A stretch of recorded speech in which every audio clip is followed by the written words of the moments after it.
Mediapart a de l'impact, Mediapart défend un journalisme utile, parce que c'est vrai qu'on est dans un moment de défiance où on ne sait plus très bien à quoi sert le journalisme. Nous, on est là pour le rappeler, pour dire oui, en fait, de nos révélations peuvent sortir des bouleversements, des ruptures, des réformes, des prises de conscience. Et autre exemple que j'aime bien donner sur la question de l'impact, l'enquête Cahuzac. Cette enquête a donné lieu à la création du PNF, du Parquet national financier, et à la création aussi de la Haute Autorité pour la transparence de la vie publique.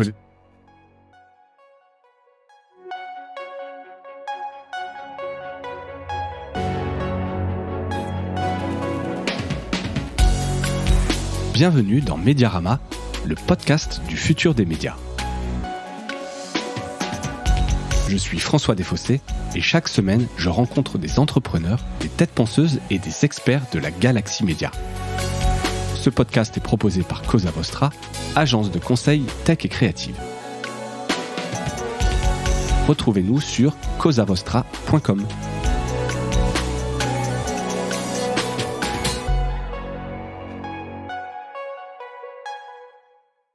Bonjour à toutes et à tous et bienvenue dans ce nouvel épisode de Mediarama. Aujourd'hui, j'accueille Karine Fouteau, la nouvelle directrice de publication et présidente de Mediapart, qui succède à l'un des cofondateurs, figure historique, Edoui Plenel, qu'on avait eu le plaisir de recevoir il y a à peu près un an pour vos 15 ans sur Mediarama. Donc tu as été fraîchement annoncé, c'était il y a quelques jours, donc c'est un honneur que tu nous fais d'être ici au micro de Mediarama pour un peu nous expliquer cette transition, cette succession. Bonjour et donc merci d'avoir accepté l'invitation. Bonjour. Ton parcours en quelques mots pour ceux qui ne te connaîtraient pas. Alors tu es chez Mediapart a priori depuis déjà quelques années, puisque tu y étais au lancement. Tu es journaliste de formation et tu as quitté Les Échos en 2008, donc au lancement pour Mediapart, qui coïncidait a priori au moment du rachat des Échos par le groupe LVMH, Bernard Arnault. Pourquoi à l'époque ce choix, changement de cap, on passe de premier média économique à lancement d'un pure player, personne ne connaissait évidemment à ce moment-là, c'est un gros changement. Tu peux nous en dire quelques mots ? J'ai quitté Les Échos, effectivement, au moment de son rachat par LVMH, donc le milliardaire Bernard Arnault. Et je me souviens d'un moment assez incroyable de mobilisation, quasiment de révolte de la rédaction des Échos, qui s'est levée contre ce rachat. Et puis, on a perdu. Comme souvent dans ce genre de scénario. Comme souvent dans ce genre de cas. On pourrait en expliquer plusieurs, mais... Et voilà, j'ai décidé de partir à ce moment-là sur une question d'indépendance. Ouais. Donc j'étais sur la voie de la sortie et c'est ce moment où Edoui Plenel m'a appelé pour me proposer de rejoindre l'aventure. C'était les tout débuts de Mediapart. Il était en train de constituer son équipe et voilà, il m'a appelé, il m'a présenté son projet et c'était exactement ce que je recherchais, c'est-à-dire un projet basé sur l'indépendance économique pour garantir l'indépendance éditoriale et puis des révélations, l'enquête au cœur. Bon, je me suis dit, ouais, c'est vraiment exactement ça qu'il faut que je fasse maintenant. Donc, j'ai dit oui tout de suite. Ça coche plein de choses. J'ai vraiment dit oui tout de suite. On y va. Et donc, à ton arrivée là-bas, tu es d'abord donc journaliste, puis tu es devenue directrice éditoriale. Quelles ont été tes priorités et quels enseignements tu te retiens de ces 15 ans en fait, que tu as passé là-bas ? Alors effectivement, d'abord, c'est 10 années à enquêter sur les questions migratoires. Pour moi, c'est ta spécialité. Vraiment, c'est ma spécialité. Les questions migratoires. Exactement. Même pendant un certain temps, je pensais que je pourrais rien faire d'autre. À tel point, ça me passionnait. J'avais l'impression de comprendre tout le monde, les questions géopolitiques, démographiques, environnementales par ce prisme. Donc ça a été vraiment essentiel. En plus, on sait à quel point les questions de discrimination, de rejet des migrants sont au cœur des obsessions françaises, à quel point les idées rances sur ces questions se propagent dans l'espace public. Donc, j'avais le sentiment d'avoir une mission qui était de rapporter des faits, d'apporter de la rationalité dans ce débat, et donc de donner du sens aussi pour essayer de convaincre les citoyens, l'opinion publique, oui, on avait le devoir d'accueillir des étrangers sur notre sol, des migrants. Voilà, j'ai beaucoup enquêté sur la question de la fabrique de l'illégalité, sur la manière dont l'Union européenne a été complice d'une certaine manière des tortures en Libye pour empêcher les migrants de partir de la rive sud de la Méditerranée. J'ai écrit beaucoup sur Frontex et ses méfaits. Voilà, donc tout un tas d'enquêtes qui m'ont placé au cœur. Depuis le début, à Mediapart, ces questions-là, au fond, ce sont des questions d'égalité des droits. Et elles sont au cœur de notre ADN. Donc j'ai été très heureuse de suivre ces questions. Et effectivement, directrice éditoriale, après... Une nouvelle étape, c'est en 2018. Donc, François Bonnet, m'a proposé, donc, qui est un des cofondateurs avec Laurent Mauduit et Marie-Hélène Smiéger, en plus d'Edoui. Et donc, François m'a proposé, ainsi qu'à Stéphane Aliès, on était en co-direction éditoriale, de prendre sa suite. Donc, voilà, c'était déjà une première relève, d'une certaine manière. Quand on a besoin d'une successeur, on t'appelle. Alors tiens, d'ailleurs, juste aparté qui n'a absolument aucun rapport, juste sur les... Est-ce que tu dis successeur avec un E ou successeuse? Je sais que la question quand même féminine est importante chez Mediapart, je rappelle quand même. Alors là, il faudrait demander à notre pôle correction qui est hyper au point. Moi, les deux me vont à partir du moment où il y a un E à la fin. Oui, c'est ça. Et bon, à l'oral, il s'entend un peu moins dans la première version. Alors je dis ça un peu en rigolant, mais ça me permet quand même de rappeler ou de dire que Mediapart, avec ta nomination, devient le premier quotidien à être dirigé exclusivement par des femmes. C'est quand même assez ouf et un beau signe, je trouve. 4 femmes au plus haut poste de l'entreprise, donc, puisque je suis accompagnée de Cécile Sour à la direction générale et Lénaïque Bredou et Valentine Auberti à la direction éditoriale. Et pour moi, en fait, ce qui est intéressant, c'est comment on en arrive là. On en arrive là parce que c'est pas le fruit du hasard. C'est le résultat d'un processus de politique qu'on a mise en place à Mediapart depuis très longtemps pour assurer l'égalité réelle entre les hommes et les femmes. Donc ça passe par des préoccupations en termes de politique salariale, de progression de salaire, de progression de carrière, de formation, de recrutement aussi, avoir ça en tête. Et puis, ça passe aussi par de l'éditorial d'une certaine manière et notre priorité sur ces questions d'égalité entre les hommes et les femmes, puisque vous savez qu'on est vraiment parmi les premiers journaux à avoir enquêté sur les violences de genre. Je pense à l'enquête concernant Denis Baupin, élu écologiste, qui était à ce moment-là vice-président de l'Assemblée nationale et sur lequel Lénaïque Bredou a enquêté. Et c'est 1 an et demi avant MeToo. Et donc pour moi, ça c'est une grande fierté parce que je sens à ce moment-là que le journal est en écho avec les prémices, les bouillonnements d'un bouleversement quasi anthropologique à venir dans la société. Donc, pour moi, c'est un signe très important de Mediapart et le journal de la société. Et puis, Lénaïque aussi a été la première gender editor, la première responsable aux questions de genre en France. Aux États-Unis, je crois que c'est au New York Times, il y avait déjà ce type de poste, mais en France, c'est une première. Il n'y en a pas, oui, c'est ça, vous êtes le seul, vous avez un gender editor. Alors, je ne sais pas si on le dit en français ou vous gardez ça. Responsable aux questions de genre. En fait, c'est comme ça qu'on le présente à Mediapart. Et en fait, pour moi, c'est le fruit de tout ça, de tous ces ingrédients, qui fait qu'aujourd'hui, on est en capacité d'afficher 4 femmes au plus haut poste de Mediapart. Bon, ça c'est chouette. Voilà, c'était le petit aparté, mais je trouvais ça intéressant et un signe assez fort qui méritait d'être précisé, détaillé. C'est fait, pardon, je te laisse reprendre un petit peu. Donc, tu succèdes à François Bonnet en 2018, qui lui part, voilà, gérer le FPL, le Fonds pour la presse libre. Tout à fait. Dont on pourra peut-être reparler. La création du FPL, c'est en 2019, mais effectivement, donc il nous cède la main donc à Stéphane Aliès et à moi. Et 5 années hyper instructives. Donc moi, à titre personnel, j'élargis mes horizons, c'est-à-dire que je passe vraiment des questions d'une rubrique, d'une certaine manière, des questions migratoires au champ général de l'entreprise. Alors, en tant que responsable vraiment là des journalistes, et ces 5 années d'énorme apprentissage pour moi, où j'apprends à comprendre, à connaître les besoins, les ressorts d'une équipe. Le management, quoi. voilà, aider une équipe d'une certaine manière. C'est vrai qu'à Mediapart, on a un peu de mal avec cette notion de management, mais c'est évidemment ce que ça veut recouvre. Dire, hein, bien sûr. Voilà, en tout cas, prendre soin d'une équipe. Et puis, justement, ça fait partie de notre première priorité avec Stéphane, nous assurer qu'on mettait en place les meilleures conditions de travail possibles dans cette rédac pour que tout le monde soit bien, tout le monde soit heureux de venir au travail, parce que c'est vrai qu'on a une équipe incroyable, on a des conditions de travail qui, a priori, sont très bonnes. Donc, comment on s'assure que chacun vienne le cœur léger, heureux d'accomplir sa mission d'intérêt public au journal tous les jours, parce que c'est quand même ça, hein, on a une forte responsabilité à Mediapart. On a le temps d'enquêter, ça nous distingue, je crois, de pas mal de journaux.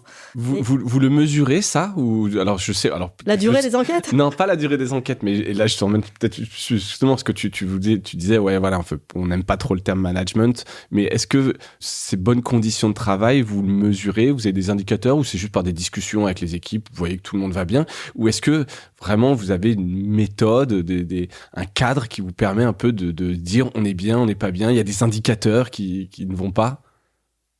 On a d'abord un bilan social, et on a tout un tas d'indicateurs, des chartes, les chartes pour l'égalité, des chartes pour le temps de travail, des chartes sur le travail à distance. Donc évidemment, en fait, on essaye vraiment dans notre organisation interne d'être en accord avec les valeurs qu'on promeut dans nos colonnes. C'est très important pour nous. Exemplaire, le devoir d'exemplarité, quelque part, tu as l'impression que vous êtes scruté et que vous... On est complètement scruté, et puis enfin, on le fait pas uniquement pour assurer aux yeux des autres, mais enfin pour nous-mêmes, parce qu'encore une fois, je considère que c'est vraiment indispensable pour que les gens soient bien. Moi, je veux que les gens soient au mieux dans leur fonction, et pour produire, parce que l'objectif, c'est qu'ils produisent les meilleures enquêtes possibles, en fait. Hein, c'est ça l'objectif. Bien sûr.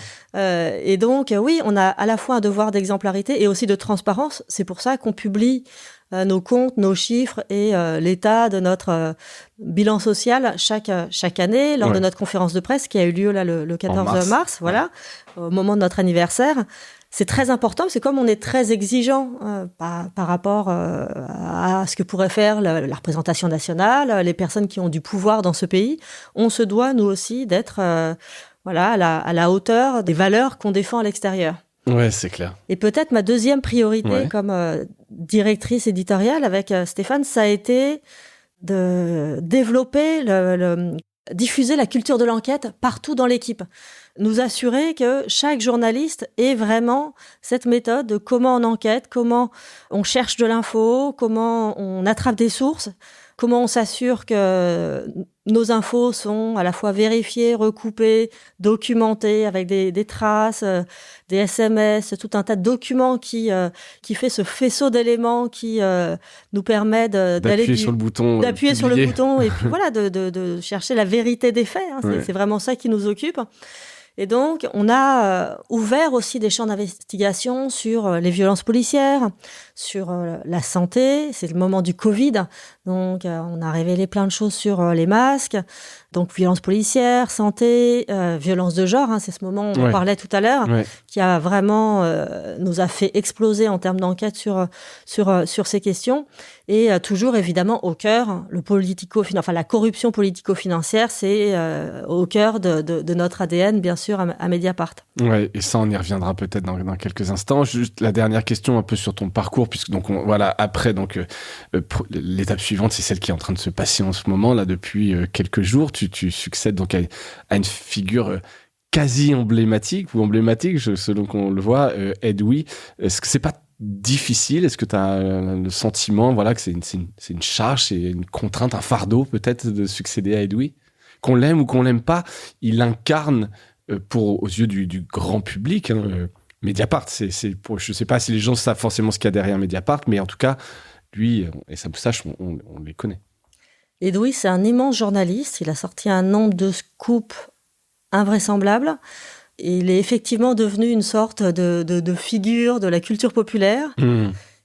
Il a aussi été un patron de presse extraordinaire, parce qu'il a mené Mediapart avec les cofondateurs là où ce journal est aujourd'hui, c'est-à-dire 220 000 abonnés, un journal qui est rentable depuis 13 ans, un journal qui se place aujourd'hui au 3e rang des journaux quotidiens d'information générale, voilà, en nombre d'abonnés payants. Donc, pour nous, vraiment, c'est une grande réussite. Et donc, pour lui, c'est vraiment à mettre à son crédit, ainsi qu'au crédit de tous les cofondateurs. Donc oui, bien sûr, ça a quelque chose d'impressionnant, mais la transition, la transmission a été préparée de longue date. Donc, j'aborde ce moment avec détermination, combativité et puis un peu de modestie aussi, ça ne nuit pas. La transmission, en fait, ça s'est fait vraiment étape par étape. Il m'a proposé il y a 2 ans en fait de lui succéder. J'ai réfléchi d'abord, j'ai pas dit oui tout de suite, à la différence du moment où il m'a embauché en 2008. Où t'as dit bon coup tout de suite. Ouais. Là, j'ai quand même réfléchi aux enjeux, aux défis, parce que je vois bien que les enjeux et les défis sont immenses. Et puis la responsabilité est très forte. Et c'est en discutant en fait avec les fondateurs et l'équipe que j'ai acquis la conviction que le moment était venu pour le journal de passer à une autre étape. Ouais. Voilà, et que c'était bien pour nous tous, et pour le journal qu'on ouvre cette page ensemble, cette nouvelle page ensemble, parce que l'équipe est prête. L'équipe est surmotivée. Donc, on a construit en fait ce projet de nouvelle présidence, on l'a construit collectivement. À un moment où vous êtes fort dans l'équipe, vous êtes fort sur les comptes, en tout cas, tu l'as dit, vous êtes rentable. Il y a une solidité économique, une solidité éditoriale, tout est en ordre. Allons-y, quoi. Pour ce nouveau chapitre de la vie de Mediapart, les 15 prochaines années. Tout à fait. D'un point de vue un peu édito, donc ces dernières années, tu l'as rappelé, vous avez fait du traitement des violences policières, mais aussi des violences de genre et féminicide, un des piliers du succès éditorial et votre réputation d'enquête. Les priorités éditoriales changent, vont rester celles-ci. J'ai l'impression, effectivement, donc j'ai lu 2-3 articles, on sent moins quand même ce côté investigation politico-financière. Tu viens de le rappeler, mais je l'ai pas trop lu dans les articles. Est-ce que ça reste un des piliers ? Ça reste central. C'est vraiment au cœur et ça le restera. Alors peut-être qu'on le rappelle moins parce que ça nous paraît tellement évident que nous sommes identifiés comme ça et nous souhaitons vraiment le rester. Donc le pôle enquête et toutes les personnes qui s'occupent de ces questions-là sont nombreuses et évidemment hyper motivées. On a encore sorti quand même tout un tas d'infos récemment. Mais effectivement, l'idée, c'est de renforcer nos points forts, et donc pas baisser la garde sur les discriminations, sur les violences de genre. On vient de le dire sur la corruption politico-financière. Et on développe, là, on ouvre des nouveaux champs sur l'écologie. On a un service déjà constitué, très performant, mais on y adjoint 2 enquêteurs, Yann Philippin et Pascal Pascariello, qui vont se mettre à fond sur l'écologie. Et pour nous, c'est très important parce que, évidemment, on veut être en phase avec les bouleversements actuels, avec les dangers immenses du dérèglement climatique. On veut aussi être en lien avec nos lecteurs et écrire sur des thématiques qui les concernent directement. Comment on respire, qu'est-ce qu'on mange, qu'est-ce qu'on boit, tout ce qui fait au fond le quotidien de tout chacun. De la société, voilà. qui nous touche au quotidien. Donc, alors aussi avec notre manière, c'est-à-dire que notre manière, c'est d'envisager ces questions-là, pas juste sous le biais de la description de ce qui serait en train de se passer, de la description de la catastrophe en cours, mais c'est aussi de se dire, OK, il y a des responsables. Il y a des responsables à cette situation. On n'en est pas là par hasard. Donc, il y a aussi des victimes. Et d'ailleurs, des victimes qui sont inégalement réparties sur la surface du globe. Et en général, sont les plus pauvres, les moins privilégiés qui subissent de plein fouet les conséquences de la crise climatique. Donc ça, c'est vraiment quelque chose qu'on essaye de raconter. Les responsabilités et les conséquences et comment ça se répartit inégalement selon qu'on est riche ou pauvre, selon qu'on habite dans un pays du Nord ou un pays du Sud de la planète. Donc ça, c'est vraiment un gros enjeu pour nous d'être très présents sur l'écologie. L'autre défi qui est quasi prioritaire pour moi, c'est la question de l'extrême droite. Ouais. C'est le défi auquel, évidemment, le monde, d'une certaine manière, est confronté, mais la France en particulier. J'ai en tête, évidemment, les élections européennes de cette année, mais aussi, bien sûr, la présidentielle de 2027. Qui va arriver vite. Qui va arriver très vite. Pour nous, c'est une menace contre la démocratie et on doit vraiment tout mettre en œuvre pour sortir des infos, par nos outils, par nos armes, qui sont la vérité des faits, le droit de savoir, essayer de faire face à ce risque, et donc documenter à la fois, évidemment, les partis, ces partis qui sont à l'extrême droite de l'échiquier politique, mais aussi les influences, les financements. Je rappelle que Mediapart a été ce journal qui, en 2014, a enquêté sur l'argent russe du FN. Du financement des campagnes du FN. Exactement. Et journalisme d'impact, puisqu'en 2017, donc ça c'est une enquête de Marine Turki et Karl Aske, enquête en plusieurs épisodes, et en 2017, une loi a été votée à l'Assemblée nationale interdisant aux partis politiques de se financer hors de l'Union européenne. Donc, à mon sens, résultat de votre enquête, de notre enquête, de cette investigation. Donc pour moi, c'est vraiment très important de rappeler ça, de rappeler aux auditeurs, aux lecteurs, aux abonnés que Mediapart a de l'impact. Mediapart défend un journalisme utile, parce que c'est vrai qu'on est dans un moment de défiance où on ne sait plus très bien à quoi sert le journalisme. Nous, on est là pour le rappeler, pour dire oui, en fait, de nos révélations peuvent sortir des bouleversements, des ruptures, des réformes, des prises de conscience. Et autre exemple que j'aime bien donner sur la question de l'impact, parce que c'est vraiment important, c'est l'enquête Cahuzac, qui est une de nos enquêtes emblématiques de 2019. Donc, ce ministre du budget qui fraudait le fisc, qui avait un compte en Suisse et qui refusait de l'admettre.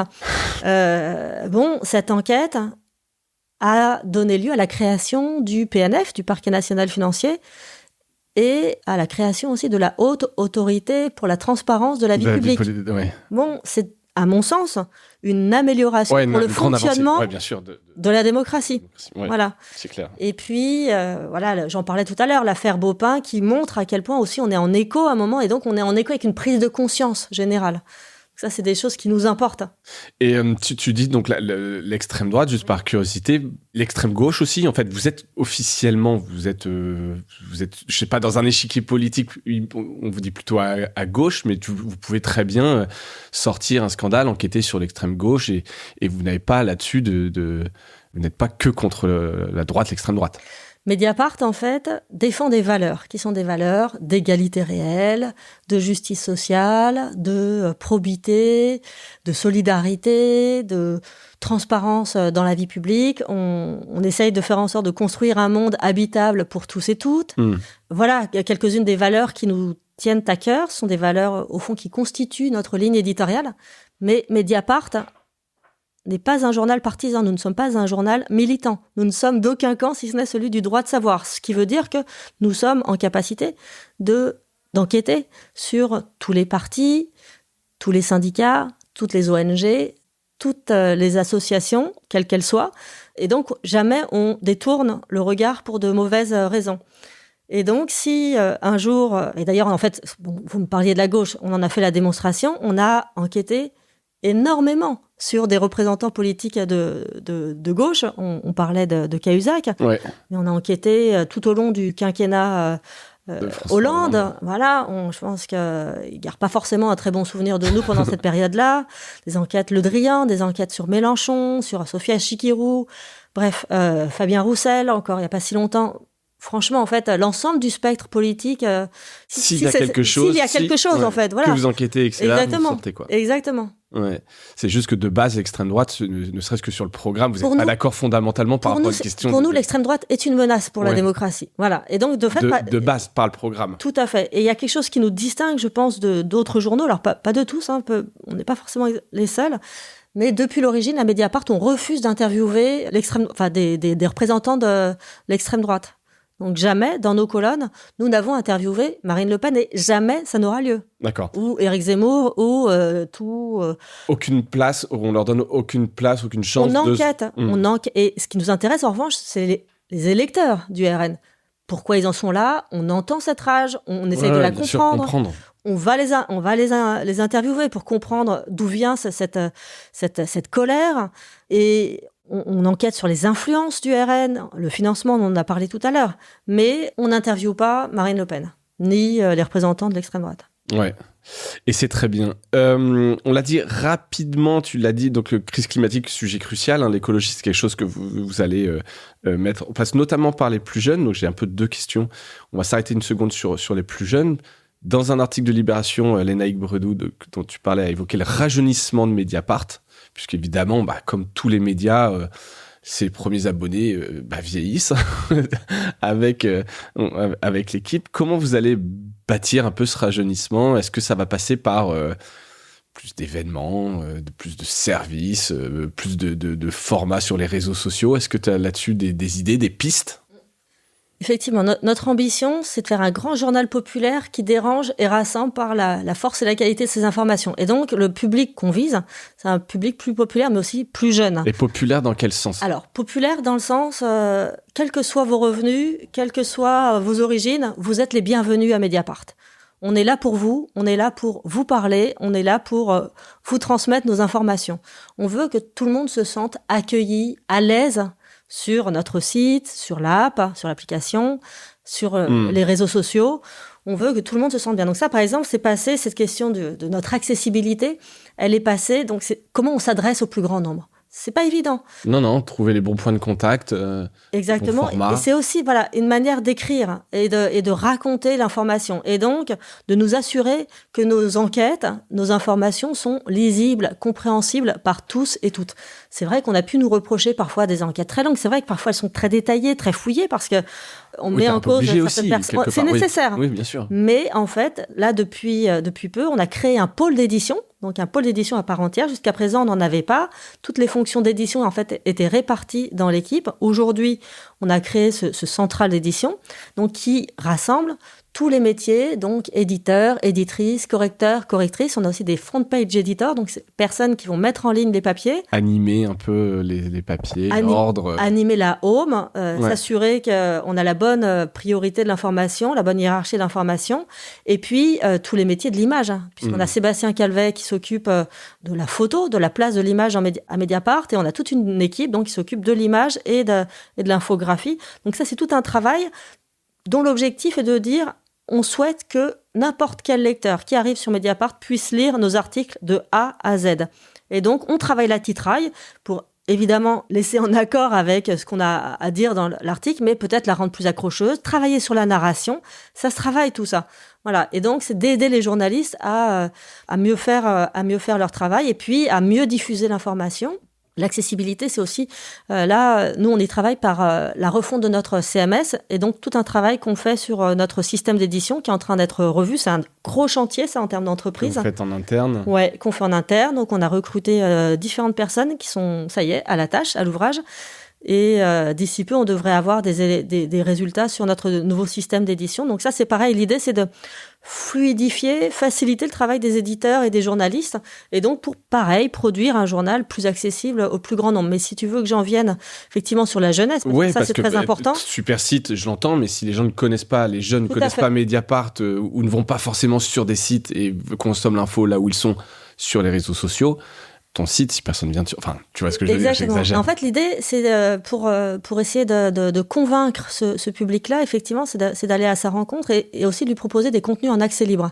Donc là, c'est des nouvelles écritures qu'on propose, audio ou vidéo, pour justement que les personnes, et notamment les plus jeunes, puissent nous connaître et avoir un aperçu de ce qu'on fait. Un bon aperçu, en vérité, parce qu'il y a pas mal de contenu en accès libre, en vérité, aujourd'hui, si on vient sur Mediapart. Ouais.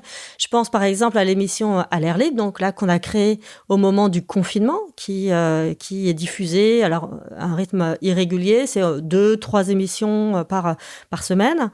Mais aussi notre émission sur Twitch, c'est tous les lundis, qui s'appelle Abonnez-vous. Là, on va avoir un nouveau rendez-vous. Ça a commencé avec Os Politique. Voilà, le streamer qui est une matinale sur Twitch. On a nos articles lus par des comédiens plutôt que par l'intelligence artificielle. On a aussi de plus en plus de podcasts qui cherchent à donner les clés de la manière dont on travaille, qui reviennent sur certaines de nos grosses enquêtes. Et puis là, peut-être que certains ont écouté, mais cette très belle série consacrée à la carrière d'Edoui Plenel. Oui, j'ai vu passer ça. Et c'est Scoop, donc vraiment, elle est magistrale. Ça. Je vous la recommande. Je pense que je mettrai les liens dans les notes de l'épisode. Pour tous les journalistes, ceux qui souhaitent devenir journalistes, et puis plus largement le grand public, je pense que c'est très important. Et puis, pour effectivement essayer d'attirer un public plus jeune, il y a toute notre stratégie sur les réseaux sociaux.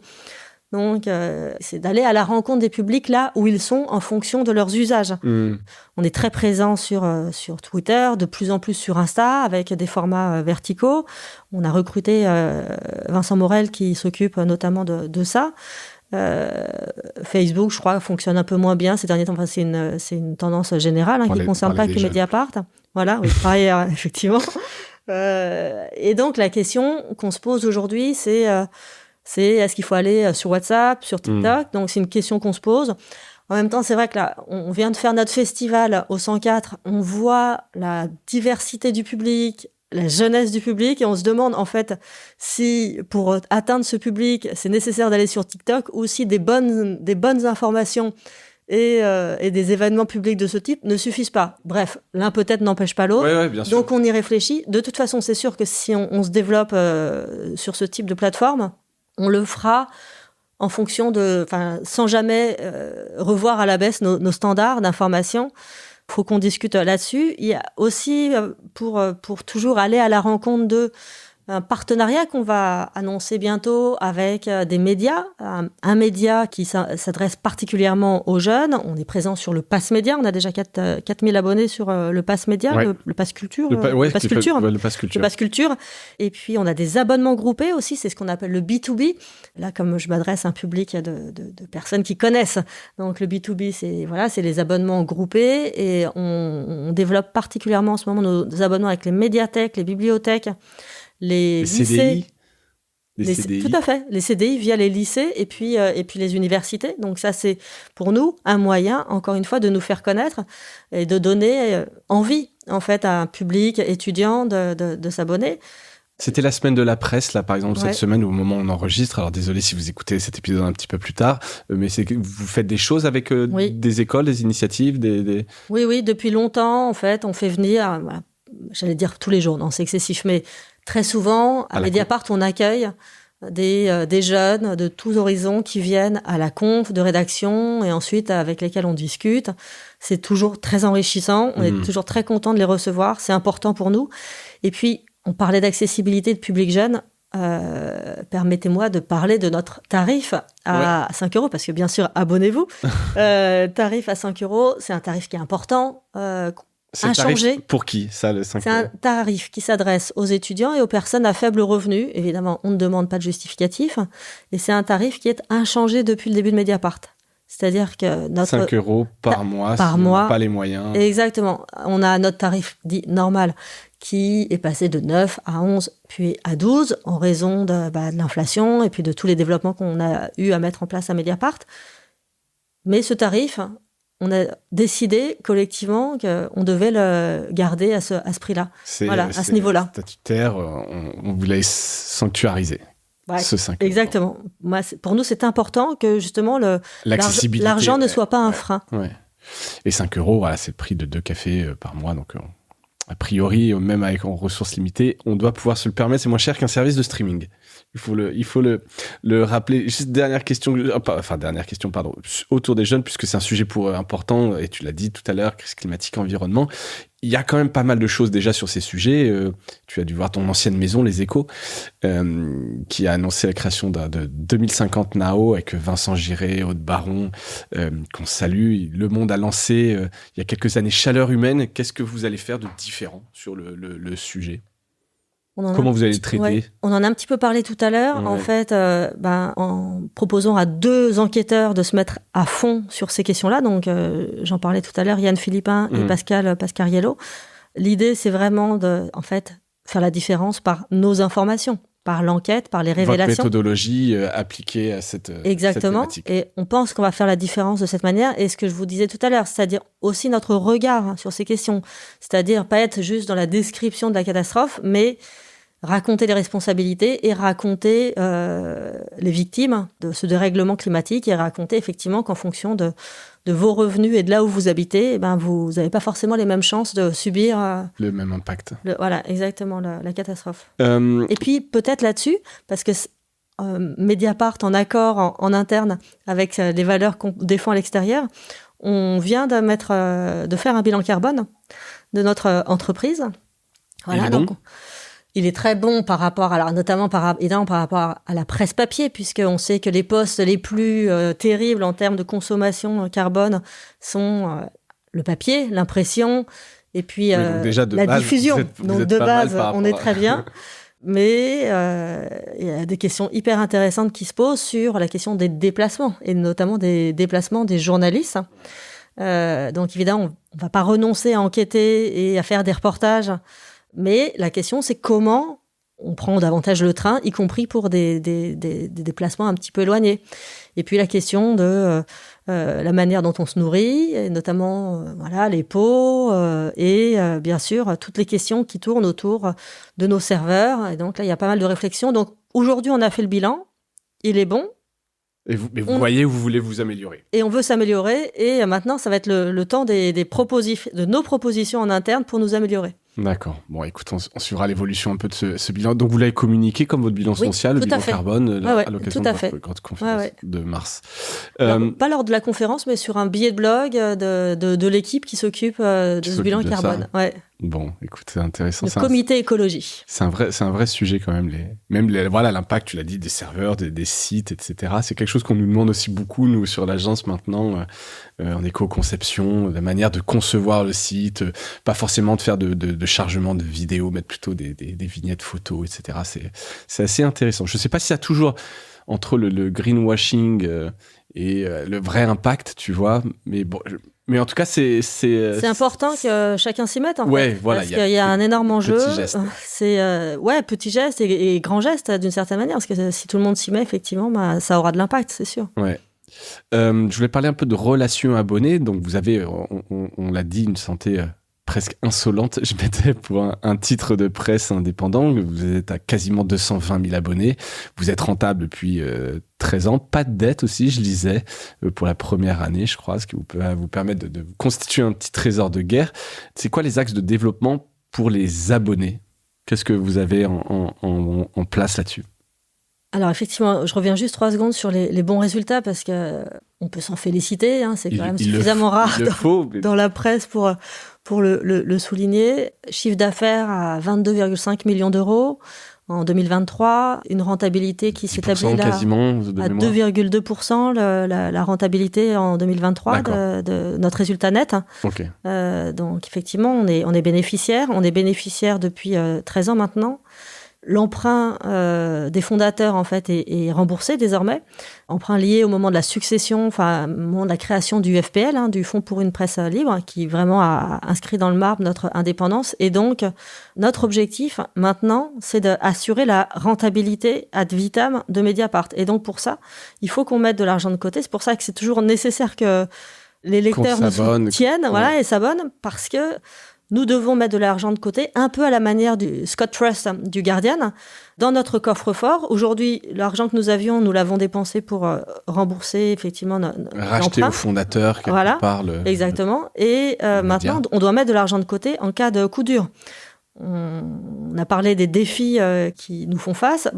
Ils sont importants, donc on doit vraiment être en mesure d'avoir de l'argent de côté au cas où... en cas de coup dur. Cas de coup dur, exactement. En cas de difficultés économiques, etc. Vous avez un objectif de vous dire, on serait content d'avoir 1 an de chiffre d'affaires, 2 ans. Est-ce que c'est chiffré ? Ouais, c'est chiffré, mais c'est encore un peu entre nous, ça, parce que c'est pas complètement fixe. On a des idées. En fait, on va travailler sur des scénarios de worst case, comme on dit.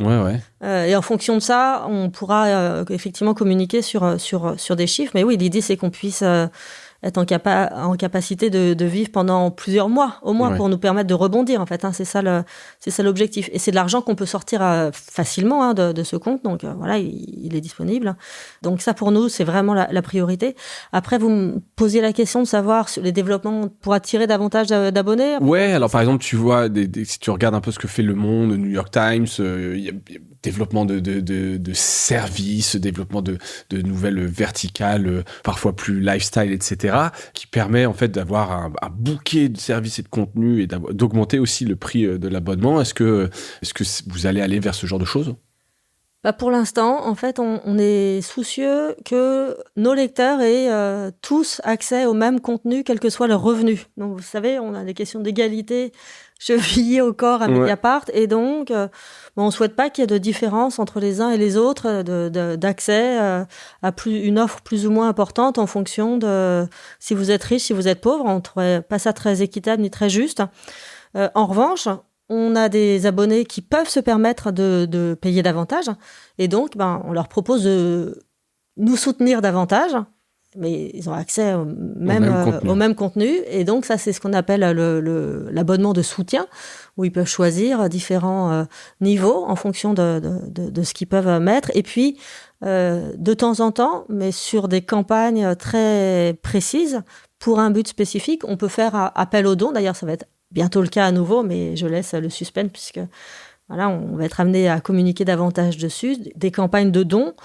Mais encore une fois, on ne veut pas troubler les lecteurs, c'est vraiment pour des projets très spécifiques. Oui, c'est une campagne, un projet. Exactement. C'est pas sinon, ça passe par l'abonnement libre avec entre 5 € et sky is the limit, les gens qui veulent vraiment soutenir l'indépendance de Mediapart. L'abonnement dit normal à 12 €. Et puis, on peut, si on a les moyens, effectivement, contribuer davantage. L'indépendance n'a pas de prix, mais elle a un coût. Je crois que c'est le truc de RSF, j'ai ouvert ça vers Montpellier, ils ont une grande bâche comme ça, j'ai toujours été marqué. La valeur de l'information. Ouais, exactement. Vous êtes fait connaître, c'est des fonctionnalités un peu phares, le club des lecteurs, où tout le monde peut contribuer, écrire sa tribune. Est-ce que vous voulez donner plus de place encore aux abonnés, les écouter, leur donner la parole, etc. Ces échanges-là, c'est quelque chose d'important qui reste un prioritaire ? Dans le part de Mediapart, effectivement, c'est le participatif. Et nos lecteurs, alors nos abonnés, peuvent tous ouvrir un blog, peuvent tous commenter, pour peu qu'ils sont abonnés. Et donc, évidemment, pour nous, c'est très important, ce lien avec nos abonnés. Mediapart est un des rares journaux à avoir gardé en interne toutes ces fonctions de valorisation des contenus, de modération qu'il y a à faire sur les commentaires. Tout en interne. On modère tout en interne et c'est très important pour nous parce que vraiment on veut faire en sorte que Mediapart soit un lieu où les lecteurs, les abonnés se sentent à l'aise, y compris à l'aise pour écrire, pour dire ce qu'ils ont à dire, échanger. Ce lien en fait de confiance qu'on a avec les lecteurs, il est essentiel à notre modèle. Parce que il nourrit cette envie de participer à un projet, d'échanger. Et puis, d'une certaine manière, c'est aussi un peu notre mission démocratique de créer des lieux de débat public, de débat où on échange. Et donc, pour nous, évidemment, c'est très important de nous assurer que ce soit un espace safe, respectueux, où tout le monde se sente bien. Vous modérez beaucoup ? Est-ce que tu sais... Vous avez quand même un peu, pardon, mais au-delà des propos haineux, qui contreviennent à la loi, on peut exprimer n'importe quel type d'opinion. Est-ce que vous... Alors, j'imagine que tu vas me dire non, donc la question est un peu compliquée, mais on peut vraiment écrire tout et n'importe quoi. Je veux dire, je suis, par exemple, pour Israël et je trouve, etc. On peut avoir des opinions complètement contradictoires qui vont contre vos valeurs tant qu'elles sont argumentées et qu'elles ne contreviennent pas à la loi. Tout à fait. C'est une très bonne définition. En gros, vraiment, le principe de base, c'est le free speech, c'est la liberté d'expression. Et on intervient et notamment là, je pense aux billets de blog, et notre responsabilité, elle intervient quand on nous signale des problèmes, des expressions qui contreviennent à la charte. Et donc, effectivement, l'idée, c'est que tout cet espace de free speech, il est encadré par notre charte et qui garantit qu'on se respecte, on se parle correctement et puis évidemment, on ne contrevient pas à la loi, on ne diffuse pas la haine, on ne tient pas des propos sexistes, racistes, homophobes, etc., etc. Et donc ça, c'est pris en charge par la modération qui regarde ça de près et puis nos journalistes du club qui aussi un œil là-dessus, sur la bonne tenue de ce débat public. C'est évidemment très important pour nous. Il y a des billets qui te débectent ou vraiment ça te fait chier de les voir en ligne? Ah oui, parfois on est complètement en désaccord. Parfois même on a des billets qui critiquent certaines de nos enquêtes. S'ils sont intéressants, puis même en fait, s'ils apportent des arguments et qui nourrissent le débat, bien sûr on les publie, oui. Oui. C'est important d'avoir, je trouve, et c'est vrai qu'il n'y en a plus beaucoup des espaces. Ah non, mais par ailleurs, il faut que vous alliez voir. C'est-à-dire vraiment, il y a des expressions de toute obédience, de toutes sortes qui s'expriment sur Mediapart. Donc c'est une grosse responsabilité pour nous quand même de faire respecter notre charte. Parce qu'encore une fois, toutes les voix peuvent s'exprimer, mais dans le respect d'un univers qui fait en sorte que chacun se sente à l'aise. Voilà. Ouais. Ouais, de répondre ou d'exprimer Exactement. son opinion. Si on parle un peu des futurs axes de développement, est-ce que tu peux nous parler du Fonds pour une presse libre, puisque c'est quand même intimement lié à Mediapart. C'est quoi les axes de développement ? Alors, le Fonds pour une presse libre est indépendant vraiment de Mediapart. Donc, peut-être vous pourrez proposer à François Bonnet de répondre. Il est peut-être déjà venu. Voilà, bien sûr, évidemment. Ouais, un super épisode. Voilà. Mais disons qu'évidemment, on interagit dans cet écosystème qui est un écosystème très problématique, l'écosystème des médias, où on voit se diffuser, se propager les fausses nouvelles, où on voit se propager les messages de haine et de rejet, et un écosystème aussi qui est gangréné par la question de la concentration des médias dans les mains de quelques milliardaires, et concentration qui a des effets désastreux sur la presse indépendante locale, notamment, qui a pour effet de l'étouffer. Donc, il faut vraiment prendre garde à ça. Là, je pense au rachat par Rodolphe Saadé de la Provence, puis de BFM, donc qui est passé des mains d'un milliardaire à l'autre, en gros, de Drahi à cet armateur très puissant. Bon, c'est pas bon pour la démocratie, tout ça, en fait. Ça étouffe, ça empêche la pluralité des voix de s'exprimer. Donc, nous, à Mediapart, et le FPL, je pense que c'est également sa mission, c'est de dire voilà, quel rôle on peut jouer pour lutter pour plus d'indépendance, pour plus de pluralité, pour un écosystème où chacun aurait sa voix. On voit à quel point c'est important parce que aux États-Unis en ce moment, alors que les élections présidentielles arrivent, les plans sociaux se multiplient, la presse indépendante locale est en train de péricliter, de disparaître, et ça a un effet très direct sur la démocratie, c'est-à-dire... les gens ne trouvant pas, ils vont sur les réseaux sociaux avec propagation. Surtout, en fait, il y a des études qui montrent que plus la presse locale disparaît, plus l'abstention augmente. Donc, il faut vraiment qu'on ait tous conscience, nous qui sommes dans les médias, à quel point nous avons une grande responsabilité, nous sommes des contre-pouvoirs. Et nous avons une responsabilité dans la vitalité de notre espace démocratique. Évidemment, ça passe par ça. Et Mediapart vraiment souhaite mener cette bataille de la lutte contre la concentration des médias pour plus d'indépendance, et notamment pour la presse indépendante locale, qui galère beaucoup. Oui, c'est clair. Et les objectifs en 2024, je toujours parle un peu du futur, mais ça reste les mêmes que l'année dernière. Est-ce qu'il y a des évolutions que vous souhaitez apporter globalement ? Alors, tu en as déjà esquissé quand même déjà pas mal, mais je ne sais pas si tu veux rajouter quelque chose un peu en termes d'objectifs. Eh bien, je dirais garder des bons résultats en termes dans l'ordre abonnés. 1. 2, rentabilité. 3, chiffre d'affaires. Ouais. Et dans l'idée qu'on puisse continuer de se développer, d'investir, d'ouvrir de nouveaux champs d'investigation. Et dans l'idée qu'on puisse aussi mettre de l'argent de côté pour le fameux coffre-fort en vue d'éventuels coups durs. Ouais. Et alors, c'est une question un peu classique, mais vous êtes quand même intimement lié, votre sort est un peu lié aux révélations que vous pouvez faire. Est-ce que c'est une pression saine, malsaine que vous avez un peu sur la tête, enfin une espèce d'épée de Damoclès? C'est le cœur de notre mission d'utilité publique, qui est de placer les puissants, les gouvernants face à leurs responsabilités et de permettre aux citoyens d'exercer leur droit de regard sur les décisions qui sont prises en leur nom. Donc, on est là pour ça, en fait, pour révéler ce qui est nié, ce qui est caché, ce que certains voudraient voir passer sous silence. Donc, évidemment, c'est fondamental pour nous, ces révélations. Et par ailleurs, effectivement, c'est comme ça qu'on produit, qu'on convainc les gens de s'abonner. Là, par exemple, l'affaire Oudéa Castéra nous a valu un nombre d'abonnements intéressants. Ouais. Et tu peux nous donner ? Oui, c'est entre 3 000 et 4 000 abonnés nets qui sont arrivés autour de cette enquête. Petite question, c'est juste parce que les gens veulent accéder à ce papier en particulier, ou il y a une part, ils se disent vraiment Mediapart font du bon boulot, il faut continuer de les soutenir? Je pense les deux. En fait, il y a beaucoup de lecteurs. Par exemple, l'enquête Léo Grasset qu'on a sortie, ça devait être l'été il y a 2 ans, de ce youtubeur sur les questions scientifiques. Bon, elle nous a valu, alors là, j'ai plus les chiffres en tête, mais un nombre d'abonnés aussi considérable. Donc, à la fois, les enquêtes servent d'hameçon, ça a toujours été le cas. En fait, Mediapart devient rentable à partir de 2010. C'est le moment où on sort les enregistrements Bettencourt. Voilà, c'est le moment où les affaires, et Cahuzac, c'est pareil, ça nous fait faire un saut considérable. Donc c'est par l'information, c'est par l'information exclusive qu'on attire un public de plus en plus large. Et puis, bien sûr, il y a aussi nos lecteurs, qu'on cherche à fidéliser, parce que c'est ça aussi l'enjeu pour une entreprise de presse, c'est comment on garde nos lecteurs, comment on fait en sorte qu'ils se sentent bien chez nous.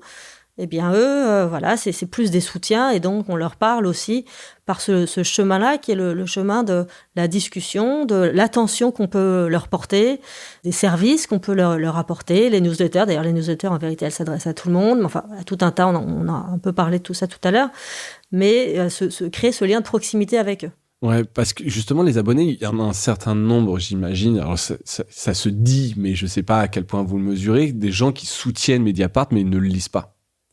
Ne lisent pas parce que en fait ils se sont abonnés pour une affaire, puis en fait ça les intéresse plus derrière, ou ne lisent pas parce qu'en fait ils sont pas forcément d'accord avec vous, n'ont pas le temps, mais ils sont contents de vous soutenir. Tu trouves ça bien, ou est-ce qu'il y a un risque un jour ils se lassent et se réabonnent pas? Comment vous gérez ça? En vérité, c'est pas forcément quelque chose qu'on mesure énormément. Je suis pas sûre que ce soit si important par rapport à d'autres journaux. Et moi, mon objectif, c'est qu'ils nous lisent et qu'ils apprécient ce qu'on publie, évidemment, qu'ils voient le sens, la valeur de la valeur de l'information, puisque on a beaucoup parlé là des révélations, mais Mediapart, c'est aussi donner du sens au monde qui nous entoure. Donc, encore une fois, on vit dans un monde qui est bouleversé, qui est complètement disjoncté, avec des guerres partout à nos frontières, en Ukraine, à Gaza. Et nous, on est là pour donner des clés aux lecteurs, pour les aider à trouver leur place dans la société. C'est cette utilité qui est la nôtre. Et évidemment, on veut que toutes les personnes qui sont abonnées en aient conscience, lisent parce qu'on est utile. Voilà. Et ils vont y trouver leur compte. C'est notre pari. Ok. Et donc, c'est notamment par les newsletters que vous leur parlez, ceux qui ne viennent pas sur le site? Il y a une newsletter abonnée. Alors, je suis abonné, j'avais profité, je le dis, de l'abonnement des 15 ans, etc., qui était une super offre. Comment vous parlez aux abonnés en dehors du site? Alors, on a parlé des réseaux sociaux tout à l'heure. On a parlé de tous nos accès en accès libre et qui diffusent sur les réseaux sociaux et qui permettent à tout un chacun de nous connaître. Et puis, effectivement, il y a ces newsletters qui sont très importantes. On en a une dizaine, je pense, aujourd'hui, à la fois sur nos thématiques phares, les violences de genre, l'écologie, l'enquête, évidemment. L'enquête politico-financière, la quotidienne aussi, l'hebdo qui rassemble un peu toutes nos meilleures infos de la semaine. On a évidemment, il faut que je parle d'In Extremis, qui est notre newsletter qui concerne l'extrême droite et qui rassemble tous nos contenus sur l'extrême droite. Et effectivement, la newsletter est en accès libre. Donc, ça donne un bon aperçu. Les newsletters dont tu parles sont en accès libre. Oui, donc ça donne vraiment un très bon aperçu de ce qu'on publie dans le journal. Ouais. Parce qu'il y a des éditos. Enfin, voilà, il y a des produits éditoriaux Tout à fait. C'est très travaillé. Il y a des petits encarts spécifiques. Il y a des infos qu'on ne trouvera même parfois pas dans le journal. Donc, je vous invite vraiment tous à aller jeter un œil parce qu'il y a du travail. Il y a du travail et c'est en accès libre. Ça permet effectivement de goûter un petit peu à Mediapart, à votre travail avant de s'abonner. On arrive au bout de cet épisode, Karine. La dernière question, qui est un peu le gimmick du podcast. Est-ce que tu as un truc cool à nous partager? Eh bien, peut-être une expo à aller voir. Oui, très bien, très bonne. Alors, c'est à Paris, donc je suis désolée pour ceux qui n'habitent pas Paris. La réouverture du musée Picasso qui consacre une salle à Françoise Gillot. Je pense que c'est intéressant. Ça montre un peu l'état d'esprit du monde dans lequel on vit, où voilà, il y a une vraie ouverture et une vraie place à donner aux femmes. Et puis, je suggérerais une lecture ou une relecture des Raisins de la colère de John Steinbeck. Ouais. Voilà, qui me paraît aussi, vu les défis qu'on a affrontés, assez intéressant à relire. Voilà, avec une écriture très sociale. Et d'une manière générale, je pense que quand on est le nez dans l'actualité, quand on est le nez dans un flux d'informations, je pense que c'est toujours important d'aller regarder comment des écrivains, comment des poètes, comment des réalisateurs, des acteurs, des actrices interprètent le monde. Voilà, ça nous permet de décaler le regard, de prendre un petit peu de hauteur, de souffler voilà, et effectivement de faire passer d'air un peu dans nos têtes. Je pense que c'est utile.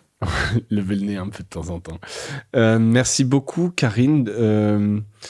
plein de bonnes choses pour ce nouveau rôle et pour ces beaucoup. années à venir Merci pour à l'invitation. la tête de Mediapart. C'était hyper intéressant. Et merci à toutes et à tous d'avoir écouté cet épisode. Et je vous dis à bientôt. Salut.